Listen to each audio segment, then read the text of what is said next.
സിന്ദൂരരേഖ ഭാഗം 115. ഒടുവിൽ എല്ലാം കഴിഞ്ഞ് ഇപ്പോൾ മൂന്നിനെയും കൊല്ലണമെന്ന് തന്നെയാണ് കരുതിയത്.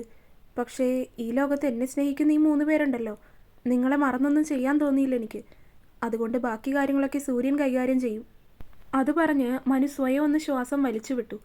തൻ്റെ 2 മക്കളുടെയും ജീവിതം തകർക്കാൻ, ഒന്നിനെ കൊലക്കേസിൽ പെടുത്താനും മറ്റവനെ വണ്ടിയിടിച്ച് കൊല്ലാനും നോക്കിയ ആ സ്വന്തം ചേട്ടൻ്റെ ക്രൂരതയോർത്ത് അമ്മയുടെ ഉള്ളിൽ ഒരു അഗ്നിപർവ്വതം പുകയാൻ തുടങ്ങി. അവരുടെ സങ്കടമെല്ലാം മാറി കണ്ണുകളിൽ വല്ലാത്തൊരു പ്രതികാരദാഹം നിറഞ്ഞു. അമ്മ ദേഷ്യത്തിൽ പല്ല് കടിച്ചുകൊണ്ട് തന്നെ മനുവിനെ ഒന്ന് നോക്കി. മാണിക്കശ്ശേരി തറവാട്ടിലെ അനന്തൻ ഇനി എൻ്റെ ചേട്ടനല്ല. എൻ്റെ മക്കളുടെ ചോര കണ്ടവനെ ഞാൻ ഇനി ജീവനോടെ കാണാൻ ആഗ്രഹിക്കുന്നില്ല. നീ പൊക്കോ മോനെ. നിന്നെ നശിപ്പിക്കാൻ നോക്കിയ ആ ദുഷ്ടന്മാർക്ക് നീ കൊടുക്കാവുന്നതിൽ വെച്ച് ഏറ്റവും വലിയ ശിക്ഷ തന്നെ കൊടുക്കണം. നിയമപരമായി അവർക്ക് വാങ്ങിക്കൊടുക്കാൻ പറ്റുന്ന ഏറ്റവും വലിയ ശിക്ഷ തന്നെ വാങ്ങി നൽകണം. നീ പറഞ്ഞതുപോലെ കൊല്ലുക തന്നെയാണ് വേണ്ടത്. പക്ഷെ വേണ്ട, അവരെയൊക്കെ കൊന്ന പാവം എൻ്റെ മക്കളുടെ കൈകളിൽ വരരുത്. അമ്മയുടെ ആ വാക്കുകൾ കേട്ടതും മനുവിൻ്റെ ചുണ്ടിൽ ക്രൂരമായൊരു പുഞ്ചിരി വിരിഞ്ഞു. അവൻ തിരിഞ്ഞ് അമ്മാളുവിനെ നോക്കി. അവൾ അപ്പോഴും ഭയത്തോടെ അവനെ തന്നെ നോക്കി നിൽക്കുകയായിരുന്നു. എല്ലാം കേട്ടതിൻ്റെ നടുക്കത്തിൽ തന്നെയായിരുന്നു അവളും. നീ പേടിക്കണ്ട അമ്മു, എല്ലാം കഴിഞ്ഞു. ഇനി ഒന്നും ഒരിക്കലും നമ്മുടെ ജീവിതത്തിലേക്ക് കടന്നു വരാൻ അനുവദിക്കില്ല ഞാൻ. അമ്മാളു ഭയത്തോടെ തന്നെ നോക്കുന്നത് കണ്ടതും അവളുടെ കവിളിൽ കൈവച്ച് മനു പതിയെ ഉറപ്പോടെ പറഞ്ഞു. പെട്ടെന്നാണ് തറവാടിൻ്റെ പോർച്ചിലേക്ക് ഒരു പോലീസ് ജീപ്പ് വന്ന് ബ്രേക്കിട്ട ശബ്ദം കേട്ടത്. എല്ലാവരും ഒന്ന് ഞെട്ടി. മനു പതുക്കെ ഹാളിലേക്ക് വന്ന് നോക്കി. വണ്ടിയിൽ നിന്ന് സൂര്യൻ ഇറങ്ങുന്നത് കണ്ടതും മനു അവനടുത്തേക്ക് ചെന്നു. അവൻ്റെ മുഖത്ത് നല്ല രീതിയിലുള്ള ഗൗരവമായിരുന്നു. എന്താ സൂര്യ, എന്തേലും പ്രശ്നമുണ്ടോ? മനു കുറച്ച് മുന്നോട്ട് നടന്നുകൊണ്ട് അവനോട് ചോദിച്ചു. മനു, സ്റ്റേഷനിൽ ചെറിയൊരു പ്രശ്നമുണ്ട്. അനന്തൻ അറസ്റ്റിലായ വിവരം അറിഞ്ഞ് അയാളുടെ ഭാര്യ ജാനകിയും മക്കളും ഒക്കെ കൂടി സ്റ്റേഷനിൽ വന്ന് വലിയ സീനുണ്ടാക്കുവാണ്. പോരാത്തതിന് അനന്തൻ്റെ അനിയൻ കൃഷ്ണനും അവിടെ എത്തിയിട്ടുണ്ട്. അയാൾ അവിടെ വന്ന് പോലീസുകാരെ ഭീഷണിപ്പെടുത്താനും രാഷ്ട്രീയ സ്വാധീനം ഉപയോഗിച്ച് കേസ് ഒതുക്കാനും നോക്കുന്നുണ്ട്. അതുമാത്രമല്ല, സൂര്യൻ ഒരു നിമിഷം നിർത്തി മനുവിൻ്റെ അമ്മയെ നോക്കി. അനന്തൻ ചെയ്ത ക്രൂരതകളൊക്കെ കേട്ടപ്പോൾ കൃഷ്ണനും കുടുംബവും ആദ്യം ഞെട്ടിയെങ്കിലും ഇപ്പോൾ അവർ പറയുന്നത് ഇതെല്ലാം മനുവും അമ്മയും കൂടി കള്ളക്കേസുണ്ടാക്കി അയാളെ കുടുക്കിയതാണെന്നാണ്. അവർ ശ്രീകുമാരി അമ്മയെ കാണണമെന്ന് പറഞ്ഞ് അവിടെ ബഹളം വെക്കുവാണ്. നീയും അമ്മയും ഇപ്പോൾ തന്നെ സ്റ്റേഷനിലേക്കൊന്ന് വരണം. അവരുടെ ആ മുഖം മൂടി അവിടെ വെച്ച് തന്നെ നമുക്ക് അഴിച്ചെടുക്കണം, സൂര്യൻ പറഞ്ഞു. സൂര്യൻ പറഞ്ഞത് കേട്ടതും അമ്മയുടെ മുഖം വലിഞ്ഞു മുറുകി. ഞാൻ വരാം സാർ. എല്ലാവരുടെയൊക്കെ മാന്യത ഞാൻ അവിടെ വന്ന് തെളിയിച്ചു തരാം. ഞാനും വരാം. അമ്മയും മനുവും പോകാനൊരുങ്ങുന്നത് കണ്ടതും ഉണ്ണി ആശങ്കയോടെ അമ്മയെ നോക്കി പറഞ്ഞു. നീ ഒന്നും പറയണ്ട ഉണ്ണി, നീയും അമ്മാളും ഇവിടെ തന്നെ ഇരുന്നാൽ മതി. മോൾക്ക് റെസ്റ്റ് വേണം. ഞാൻ മനുവിൻ്റെ കൂടെ പോയിക്കോളാം. അമ്മയുടെ ശബ്ദത്തിൽ മുൻപെങ്ങും ഇല്ലാത്തൊരു ദൃഢതയുണ്ടായിരുന്നു. മനു അമ്മാളുവിനെ നോക്കി കണ്ണുകൾ കൊണ്ട് ആശ്വസിപ്പിച്ചു. ഉണ്ണി, നീ അമ്മാളുവിൻ്റെ കൂടെ തന്നെ ഉണ്ടാവണം. പുറത്തേക്കുള്ള വാതിലുകളൊക്കെ ലോക്ക് ചെയ്തേക്ക്. ഞങ്ങൾ ഇപ്പം തന്നെ വരാം. മനുവും അമ്മയും അവനോട് പറഞ്ഞുകൊണ്ട് സൂര്യൻ്റെ കൂടെ ജീപ്പിലേക്ക് കയറി. സൂര്യൻ്റെ വണ്ടി നേരെ ടൗൺ പോലീസ് സ്റ്റേഷൻ്റെ മുറ്റത്തേക്ക് വന്ന് നിന്നു. വണ്ടിയുടെ ശബ്ദം കേട്ടതും സ്റ്റേഷൻ വരാന്തയിൽ ബഹളം വെച്ചുകൊണ്ടിരുന്ന കൃഷ്ണനമ്മാവനും അനന്തൻ്റെ ഭാര്യ ജാനകിയും അവരുടെ 2 മക്കളും ഒരേ സമയം തിരിഞ്ഞു നോക്കി. കാറിൽ നിന്നും ആദ്യം ഇറങ്ങിയത് മനുവായിരുന്നു. അവൻ്റെ മുഖത്ത് വല്ലാത്തൊരു ഗാംഭീര്യം ഉണ്ടായിരുന്നു. തൊട്ടു പിന്നാലെ കാറിൽ നിന്നും ഇറങ്ങിയ ശ്രീകുമാരി അമ്മയെ കണ്ടതും ജാനകി വേഗത്തിൽ പടവുകൾ ഇറങ്ങി അങ്ങോട്ട് പാഞ്ഞു വന്നു. ശ്രീകുമാരി, നിനക്ക് ഒടുക്കത്തെ പകയായിരുന്നല്ലേടി ഞങ്ങളോട്? ജാനകി സ്റ്റേഷൻ മുറ്റത്ത് വെച്ച് ഉറക്കെ അവരോട് ആക്രോശിച്ചു. പെട്ടെന്ന് അവരങ്ങനെ പറയുന്നത് കേട്ടപ്പോൾ ചുറ്റുമുള്ളവരൊക്കെ അവരെ ഞെട്ടലോടെ നോക്കുന്നുണ്ടായിരുന്നു. അങ്ങനെ അത്രമാത്രം ഉച്ചത്തിലായിരുന്നു അവരുടെ ശബ്ദം അന്നേരം. എൻ്റെ ഭർത്താവ് ഈ നാട്ടിൽ മാന്യമായി നടക്കുന്ന മനുഷ്യനാണ്. അയാളെ ഏതോ അവയവക്കടത്ത് മാഫിയയുടെ കൂടെ ചേർത്ത് ലോക്കപ്പിലിടാൻ നിൻ്റെ ഈ മകൻ കള്ളക്കേസ് കൊടുത്തപ്പോൾ നീ അത് കണ്ടു നിന്നല്ലേ? നിന്റെ ഭർത്താവ് ചത്തു എന്ന് കരുതി എൻ്റെ ഭർത്താവിൻ്റെ മേലിങ്ങനെ ആക്കണമായിരുന്നോ? കണ്ണുകടിയല്ലേടി നിനക്കൊക്കെ? ജാനകി അമ്മയുടെ നേരെ വിരൽ ചൂണ്ടി സംസാരിച്ചതും മനു ഇടയിൽ കയറി നിന്നു. അവൻ്റെ കണ്ണുകൾ ദേഷ്യം കൊണ്ട് ചുവന്നിരുന്നു. ആ വിരൽ താഴ്ത്തി സംസാരിക്കടി. പെണ്ണാണെന്ന് നോക്കില്ല, അടിച്ച് തല തിരിച്ചു കളയും ഞാൻ. എൻ്റെ അമ്മയ്ക്ക് വേണ്ടിയാണെങ്കിൽ ജയിലിൽ പോകാൻ എനിക്ക് മടിയില്ല, ഓർത്തോ? മനുവിൻ്റെ ശബ്ദം സ്റ്റേഷൻ വളപ്പിലാകെ മുഴങ്ങി.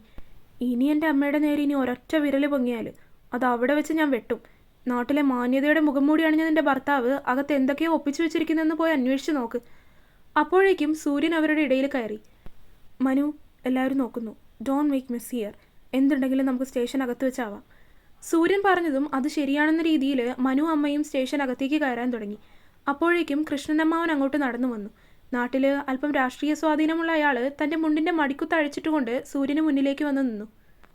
എടാ, നീ വലിയ ഡോക്ടറാണെന്നും വലിയ സ്ഥാപനത്തിൻ്റെ ഉടമയാണെന്നും നിൻ്റെ കൂടെ ഇതുപോലുള്ള വലിയ വലിയ ഓഫീസേഴ്സ് ഉണ്ടെന്നൊക്കെ വിചാരിച്ച് എൻ്റെ ചേട്ടൻ്റെ മേൽ കൈവയ്ക്കാൻ വരണ്ട.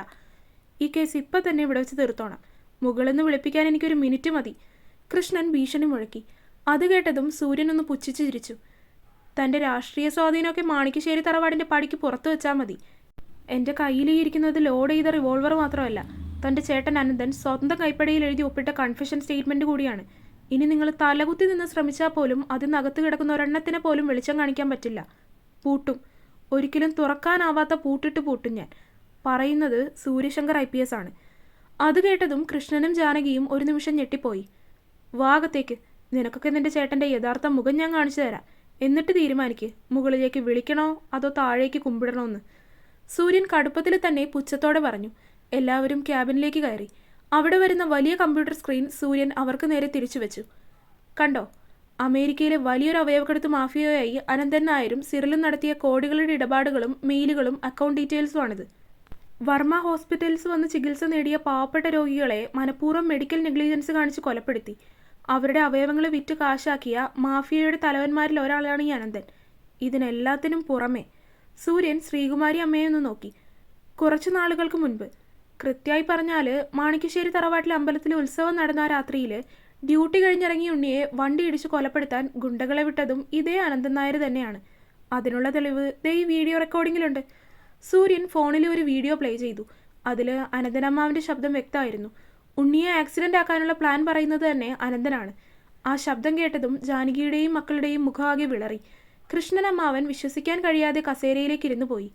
സ്വന്തം കൂടപ്പിറപ്പ്, സ്വന്തം അനിയത്തിയുടെ മകനെ കൊല്ലാൻ വരെ തുനിഞ്ഞുവെന്ന് കേട്ടപ്പോൾ അയാളുടെ അഹങ്കാരമെല്ലാം തകർന്ന് തരിപ്പണമായി.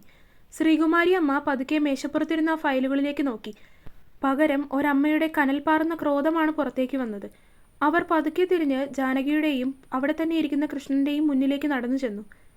കേട്ടല്ലോ കൃഷ്ണ, കേട്ടല്ലോ ജാനകി. അമ്മയുടെ ശബ്ദം കല്ലുപോലെ കനത്തിരുന്നു. മുന്നിലിരിക്കുന്നത് സ്വന്തം സഹോദരനാണെന്നും ഒരെണ്ണം സഹോദരൻ്റെ ഭാര്യയാണെന്നും ഒക്കെ അവർ മറന്നു.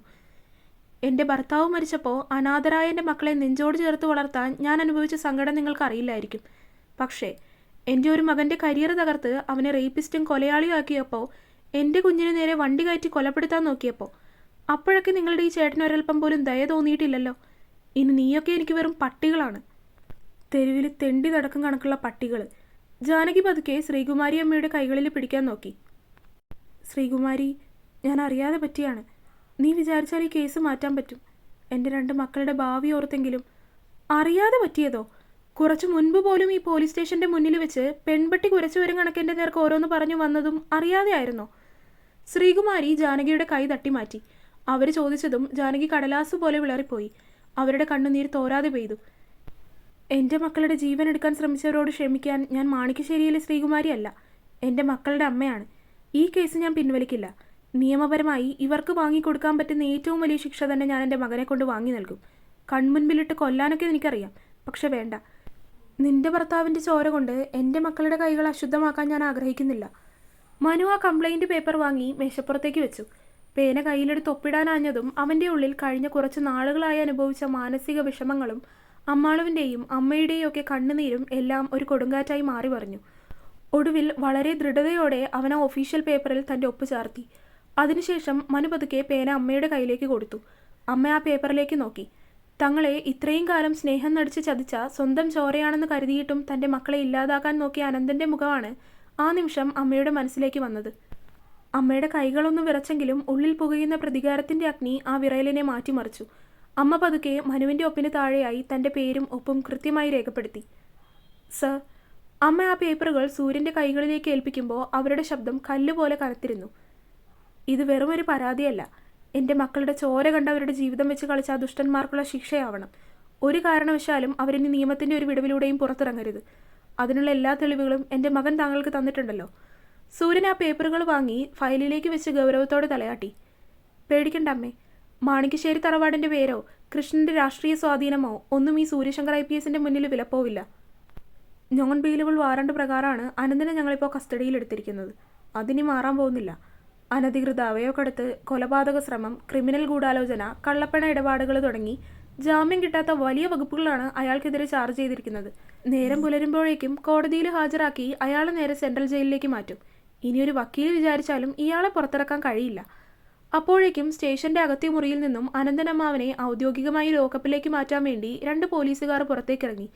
സ്റ്റേഷൻ വരാന്തയിൽ തലതാഴ്ത്തി ദേഷ്യത്തോടെ നിന്നിരുന്ന കൃഷ്ണനമ്മാവനും ജാനകിയും അവരുടെ മക്കളും ഓടി അങ്ങോട്ട് ചെന്നു. തുടരും. അപ്പോൾ വീഡിയോ കണ്ടവരെല്ലാവരും വീഡിയോ ലൈക്ക് ചെയ്യുക. നിങ്ങളുടെ അഭിപ്രായങ്ങൾ എന്തായാലും അത് കമൻറ്റായിട്ട് അറിയിക്കുക. ചാനൽ സബ്സ്ക്രൈബ് ചെയ്യാത്തവർക്ക് സബ്സ്ക്രൈബ് ചെയ്യുക. Thanks for watching. And next video will be at tomorrow 7 PM. Stay tuned and bye.